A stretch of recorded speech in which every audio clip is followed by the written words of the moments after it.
Assalamu alaikum everyone. I hope all of you are doing great. This is Kashaf Malik here and today I'm going to give you review of 12th December Dawn 2023. तो अब हम आज के newspaper में देखेंगे क्या important है और क्या नहीं है।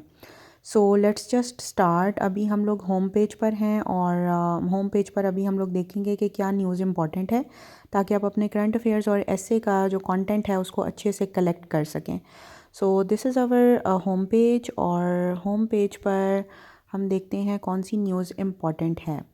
सो कल के न्यूज़पेपर में एक न्यूज़ थी जिसमें ये था कि इंडियन सुप्रीम कोर्ट जो है they have given a verdict on Kashmir. जो स्पेशल स्टेटस है जो आर्टिकल 370 और 35A है उसकी रिवोकेशन की बात की गई है that it can not be revert back और इसके अंदर जो है ये एग्जिस्ट करेगा इसी तरीके से जिस तरह से रिवोक किया गया है। बेसिकली इसके अंदर क्या है कि इस न्यूज़ में वाशिंगटन का स्टैंस जो है वो बताया गया है और इसमें ये है कि जो यूएस के जो एक्सपर्ट्स हैं उनके according Narendra Modi is going for another election by April May and basically Narendra Modi का ये जो स्टैंस है और जो कोर्ट का वर्डिक्ट आया है it is basically to strengthen the party narrative और जो उनका मैनिफेस्टो है उसको वंस अगेन लोगों तक पहुंचाना है ताकि ज़्यादा से ज़्यादा लोग जो हैं वो इस पॉइंट ऑफ व्यू पर रहें कि इस चीज़ के फेवर में जाएं कि कश्मीर जो है और जो BJP not going to be government दोबारा से एक बार कश्मीर और इस सारे मामले में होनी चाहिए ताकि आर्टिकल 370 और 335A जो है वो रिवोक ना रिवर्ट ना हो सके और उसको दोबारा से इंस्टॉल ना किया जाए।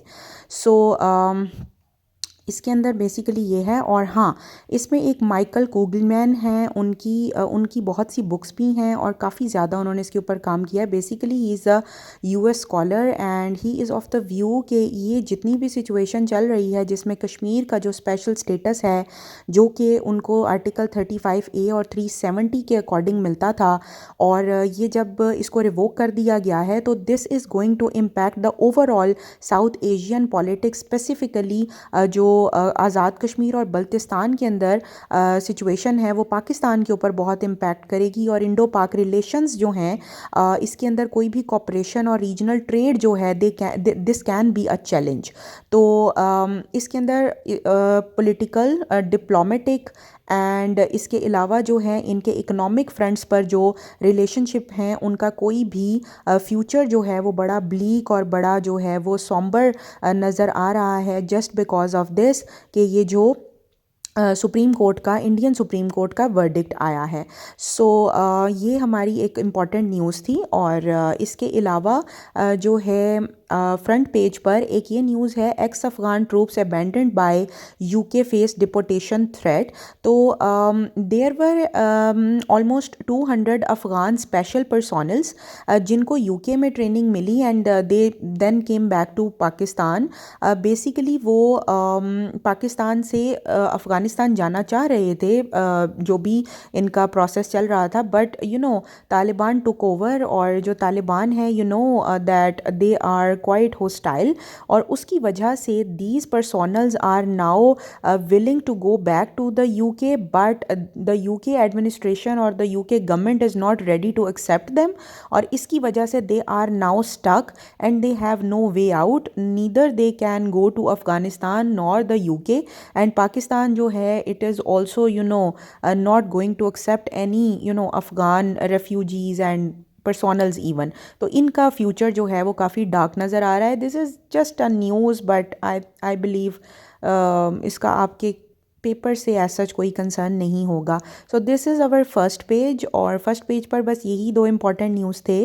अब हम लोग लेटेस्ट पेज पर चलते हैं और देखते हैं कि लेटेस्ट में हमारे पास क्या अवेलेबल है।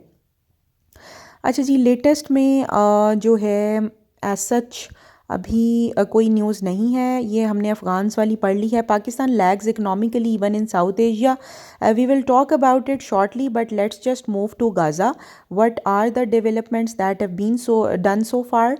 गाज़ा इन्वेजन के अंदर अगेन देयर इज़ नथिंग जिसको मैं कंसीडर करूँ कि ये इम्पॉर्टेंट है। The only stance that is been given by Jemima which is actually not important as far as your paper is concerned. So let's just move to Pakistan's portion. So Pakistan mein once again, there is still the politics, political parties and all that, and that again has nothing to do with your exam. So अब हम लोग opinion वाले page पर चलते हैं कि opinion में हमारे पास आज की क्या इंपॉर्टेंट है.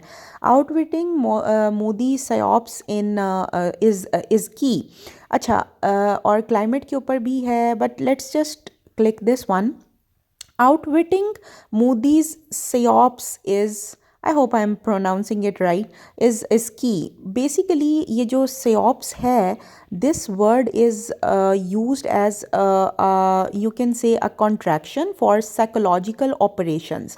So Moody has according to the writer, Moody has just adopted this approach, which is psychological operation, in order to win the sympathy or in order to win the confidence of people, so that they may vote him in the coming spring elections that are expected in April and May, maybe.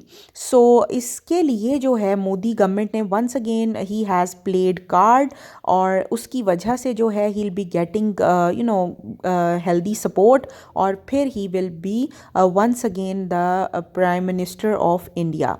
सो इसके अंदर basically ये है कि जो कांग्रेस है उनका narrative इन्होंने week करना है, बिकॉज कांग्रेस जो है वो इस फेवर में नहीं है कि जो कश्मीर का स्पेशल स्टेटस है आर्टिकल 35A और आर्टिकल 370 उसको रिवोक किया जाए. बट यू नो कि इंडिया के अंदर किस तरीके से जो है एक डिस्क्रिमिनेशन और एक जो है एक वाइब है अगेंस्ट मुस्लिम्स, और उसी की वजह से कश्मीर का भी जो स्टैंड है वो काफ़ी हद तक ये लोग हॉस्टिलिटी के पर्सपेक्टिव में उसको डील करते हैं. सो बीजेपी गवर्नमेंट का ये जो मैनिफेस्टो है, इसने नरेंद्र मोदी को लास्ट 2 टर्म्स में भी विन कराया, 2017 and then 2019. This is not mentioned here, but I am just telling you for the sake of your knowledge. And now today, this time as well, in the coming elections in April, May 2024, he has once again adopted the same approach. So this word psyops is something catchy which you can just mention in your notebooks. And then we have another topic, climate change. ये एक article है जो काफ़ी अच्छा लगा मुझे. There was no as such important news इसमें, but there were few facts and figures जिनको आप या नॉलेज के तौर पर आप जिसको नोट कर सकते हो. सो इसके अंदर बेसिकली ये बताया गया है कि जो COP28 है ये काफ़ी एप्रीहेंशंस इससे रिलेटेड थे, काफ़ी क्रिटिसिज्म था, काफ़ी प्रॉब्लम्स थे जब COP28 स्टार्ट हुआ. तो इसके इवन स्टार्ट होने से पहले भी काफ़ी प्रॉब्लम्स इसको लेकर सर्कुलेट कर रहे थे, काफ़ी कंट्रोवर्सीज थी, और उनमें मेजर कंट्रोवर्सी क्या थी कि जो डॉक्टर सुल्तान अल जाबिर हैं उनको प्रेसिडेंट बनाया गया COP28 का, and he is CEO of UAE's national oil company ADNOC. ये इसके भी CEO हैं और इनको COP28 का भी प्रेसिडेंट बनाया गया. And this was a kind of irony कि आप किस तरीके से एक क्लाइमेट समिट को होल्ड कर सकते हैं जबकि आप खुद एक फॉसिल फ्यूल कंपनी को रन कर रहे हैं. सो दिस वाज समथिंग जो कि काफ़ी कंट्रोवर्सी लोगों ने इस पर क्रिएट की. एंड अगेन इन्होंने कुछ ऐसे कोटेशंस दिए जिसमें इन्होंने कहा कि there was no science indicating that phasing out fossil fuel is needed to stop global warming. And then later on उन्होंने क्लैरिफाई किया कि वो मिस्टेकनली उन्होंने वो बात जो है वो कर दी थी, बट स्टिल एक कंट्रोवर्सी जो है वो एग्जिस्ट करती थी. सो इसके अंदर काफ़ी असल में COP28 का ये जो आर्टिकल है इसके अंदर कुछ इंटरेस्टिंग जो हैपनिंग्स हुए हैं उनकी डिस्कशन की गई है. So the very first one जो कि प्रेसिडेंट थे he himself was is CEO of UAE's biggest oil company.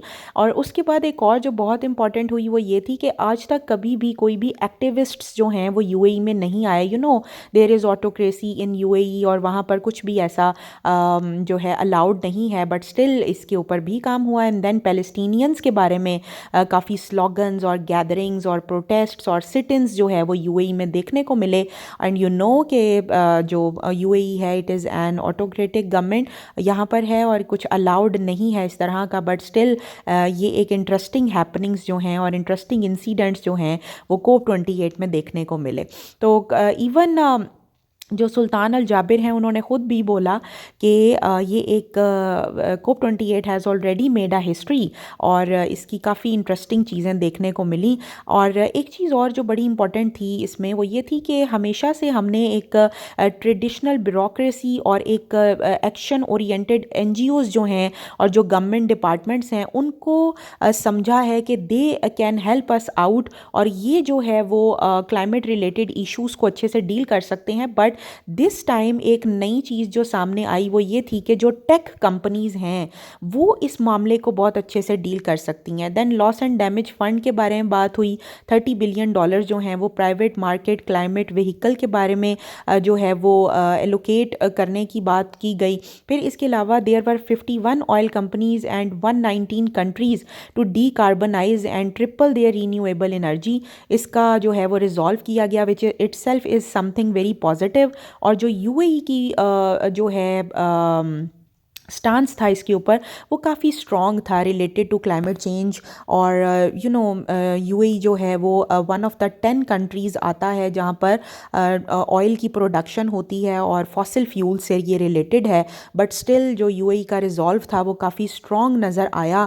और दुबई जो है it is striving to obtain 75% of its total power generation from clean energy source, और ये बहुत important है। और एक ये जो रूटीन मीथेन वेंटिंग की बात है वो भी बात डिस्कस की गई कि जो कंपनीज मीथेन वेंटिंग कर रहे हैं, methane itself is a dangerous gas, और उसकी जो वेंटिंग है इट मींस निकलना, that is itself very harmful for the environment, and they have resolved कि ये इसको भी कंट्रोल करेंगे काफ़ी हद तक। और बेसिकली इस आर्टिकल के अंदर ये बताया गया। और फिर इसके अलावा एक और चीज़ जो है वो राइटर ने बहुत खूबसूरत अंदाज में बताई कि mosses in the house of पहाड़ों, मतलब ये कि फ़िरौन के घर में ही तो मूसा पैदा हुए थे।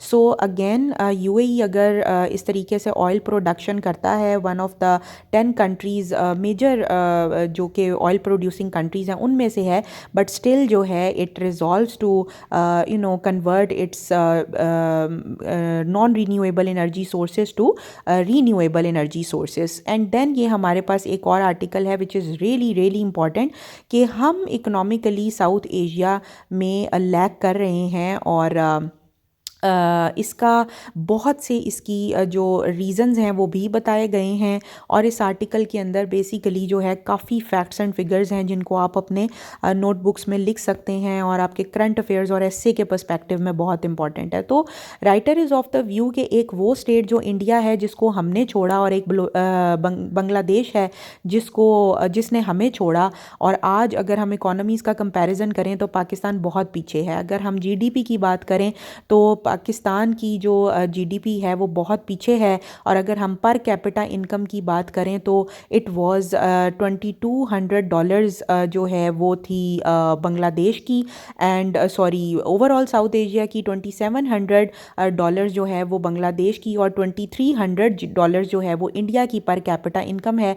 बट अगर आप पाकिस्तान की पर कैपिटा इनकम की बात करें तो it is just $1600, which is itself alarming for a country जिसकी पॉपुलेशन इतनी तेज़ी से बढ़ रही है। फिर आप इन्फ्लेशन की बात करें तो 30% इन्फ्लेशन हमने फेस किया। और अगर हम इसका कंपैरिजन करें बांग्लादेश और इंडिया के साथ तो हमारा फिर भी बहुत, उनका 6.2 है बांग्लादेश का, इंडिया का 5.6 है, और पाकिस्तान का अगर देखा जाए तो 8% जो है वो इन्फ्लेशन रेट था। और अगर हम 2023 की बात करें तो 30% इन्फ्लेशन रेट जो है वो देखने को मिला। और अगर इन्वेस्टमेंट GDP रेशो की बात करें तो इन तीनों का मिलाकर, जिसमें ओवरऑल साउथ एशिया आ जाता है, बांग्लादेश और इंडिया आ जाते हैं, तो इन तीनों का मिलाकर 30% है। बट अगर पाकिस्तान की बात करें तो इट इज़ जस्ट 15%। और इसी तरह से जो बांग्लादेश और इंडिया हैं इनकी जो एक्सपोर्ट GDP है it is again far more than Pakistan. Bangladesh की 14% है, इंडिया की 21% है, और हमारी जस्ट 10% है जो एक्सपोर्ट GDP होती है। और इस तरह से हमारे जो फॉरेन रिजर्व्स हैं वो भी अगेन 20% हैं। और इसके अकॉर्डिंग अगर इंडिया की बात करें तो इट इज़ 82, एंड बांग्लादेश की बात करें तो 60% बनते हैं। आप ओवरऑल बेशक साउथ एशिया का ना लिखिएगा, जस्ट इन्हीं को ही आप बांग्लादेश और इंडिया से इसका कंपैरिजन करके एक चार्ट भी इस तरह का एक बना सकते हैं। एंड पब्लिक फाइनेंस और डेट की अगर बात करें तो once again Pakistan is lagging behind it. और इसके अलावा जो एक्सपोर्ट रेशो है वो भी बहुत ज़्यादा वीक है पाकिस्तान की, और बेसिक कंसर्न्स ये हैं कि हम एजुकेशन और हेल्थ डिपार्टमेंट में बहुत पीछे हैं, और fair and productive economy remains a distant prospect in Pakistan. कि अगर हम साउथ एशिया की ओवरऑल बात करें तो मालदीव्स, श्रीलंका, भूटान, इनकी भी जो पर कैपिटा जीडीपी है, नेपाल, इनकी भी जो ह्यूमन डेवलपमेंट इंडेक्स है वो पाकिस्तान से जो है वो ज़्यादा है, and which is really really something heart wrenching for a country like Pakistan, जिसको आज़ाद हुए 75 ईयर्स 76 ईयर्स हो गए, बट अगेन हम लोगों ने कुछ भी इसके ऊपर प्रोडक्टिव नहीं किया। बाकी सारे आर्टिकल में कुछ भी इंपॉर्टेंट नहीं था, इसमें जस्ट जो है वो अयूब इरा और ज़ियाउल हक और जुल्फ़िकार अली भुट्टो, ये सारे इरा की डिस्कशन की गई है, बट दैट इज़ समथिंग जो कि आपके न्यूज़ जो है आपके पेपर के पर्सपेक्टिव से इंपॉर्टेंट नहीं है। So ji, this was all about today's review. I hope you have liked it. Please do subscribe, do comment, or do share it with your colleagues, with your friends. I'll see you with another video. Allah Hafiz ji.